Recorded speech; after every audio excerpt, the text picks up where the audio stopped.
go again. Oh, I don't have a drink. I don't know if I can do this without a little sippy cup. This week, I want to talk about scribbling, doodling, hilarious word. Are you a scribbler or a doodler? You should be. It's actually really good for you. You don't have to be good at it at all. It's actually better if you're bad at it. Really good for you. Recently I started scribbling in a sketchbook and I leave it hidden behind a cushion on the couch and a whole bunch of pens back there as well. Maybe a couple little Easter eggs been hiding back there and they maybe have melted and it does look a little bit like there's a little bit of poo hiding in the couch, but there's not, it's chocolate. And when I'm sitting on the couch and I start to feel like either I'm gonna scroll or I cannot handle boredom. It's raining so heavy right now. I'm actually just gonna take a little break. Okay. The rain stopped because an entirely new day because the rain was too loud and then I got distracted by 7,000 other hobbies that I have. I'm gonna talk about that next week because I always get a lot of shit for having too many hobbies. I think it's really important and I really like it. Where were we? Oh, there's a really great book about doodling by a woman called Carol Edmonston. Edmonton? Edmonston. And it's called The Healing Power of Doodling. It's incredible. She actually survived 2 bouts of chemotherapy for breast cancer. A massive part of that, she was told that she had to reduce her stress levels, which feels impossible. Especially, I can't imagine, but going through something like chemotherapy and being told to not be stressed, you do that, you are some kind of champion. In the book, she talks about how she used scribbling, doodling to stay positive during chemo. Direct quote from the book was, "Doodling isn't always linear. In fact, sometimes it's cylindrical, diagonal, or spherical, or possibly even polka dotted. Point is a doodle." Oh my God, why can't I just be a grown up? I'm gonna say scribble, so I stop laughing. But she said the point is a scribble, which is defined as an aimless sketch, design, or scribble, often created while listening to or thinking about something else. It doesn't really have to turn out a certain way at all. That's precisely its beauty. Through her own practice of doodling and scribbling while she had chemo, she found out that scribbling can actually act as this open eye meditation. So if you have trouble meditating, actually just came to realize in my life that not everyone has a visual language in their mind. Like, I think very visually.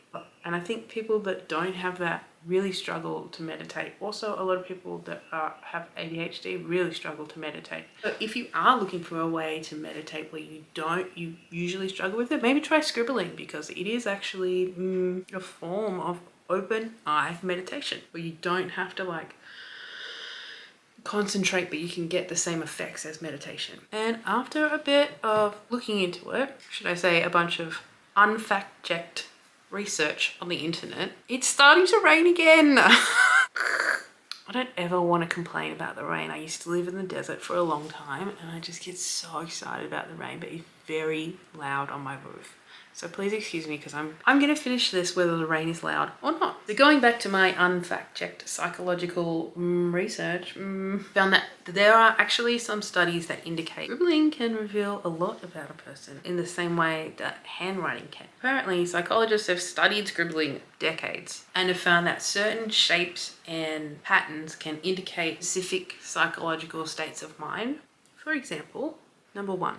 Lines and angles. Scribbling these might indicate that a person may be feeling anxious, tense, or stressed, and these shapes might represent barriers and obstacles in the person's life. An act of drawing those lines and angles out may be a legitimate attempt to release tension.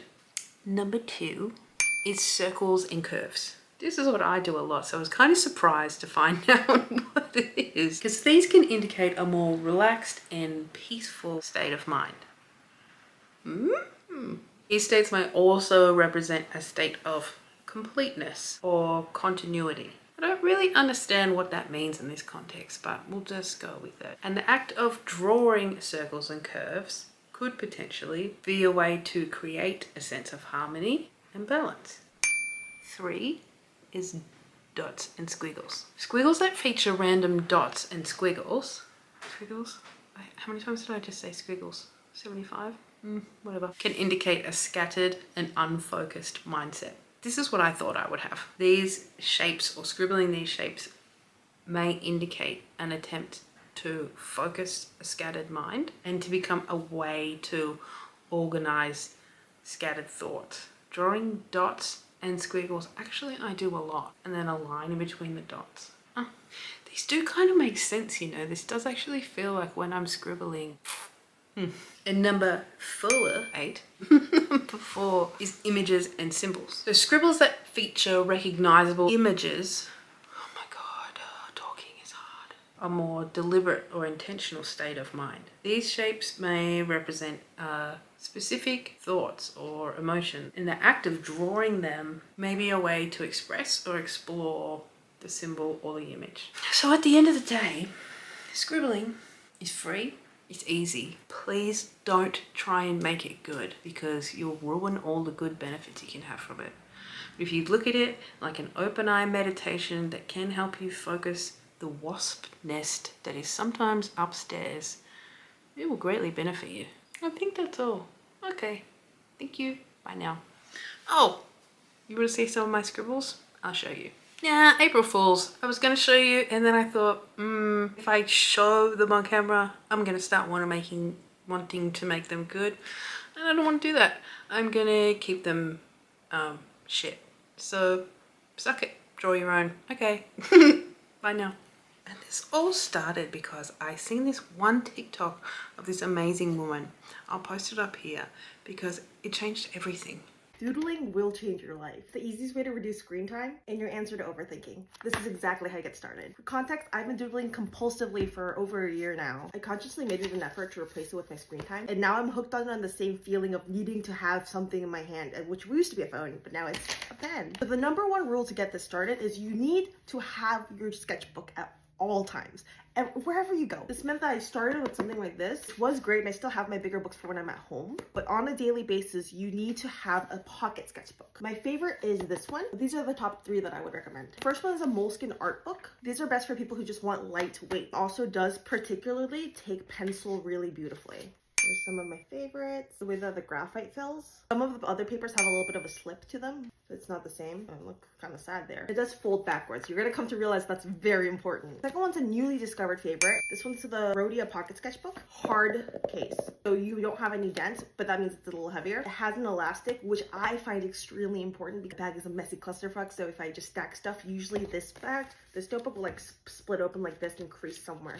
And I don't like that. And also this paper dries the ink extremely well, which I'm gonna get to the pen in a second. I brought this on my trip to Korea, and some of my favorite sketches happened here. This is when I was at a hair salon, and my hairstylist was so cute and so cool and chic, and she kept busting out this move every time she tried to cut my hair with her toe pointed. This is why you want to carry it at all times. You want that memory to be fresh. I draw comics, so you know I do a bunch of my thumbnail sketches on here too. A bunch of sketches of my mom during the trip, my dad. But the one that I recommend always, and I do have a multiple more of these, is this brand. I can't pronounce it very well, I'm sorry. You can screenshot that. And specifically this pocket size. 2 bookmarks, elastic, and is lightweight. So it's pretty much the best of both worlds in this one notebook. I go through these like a motherfucker.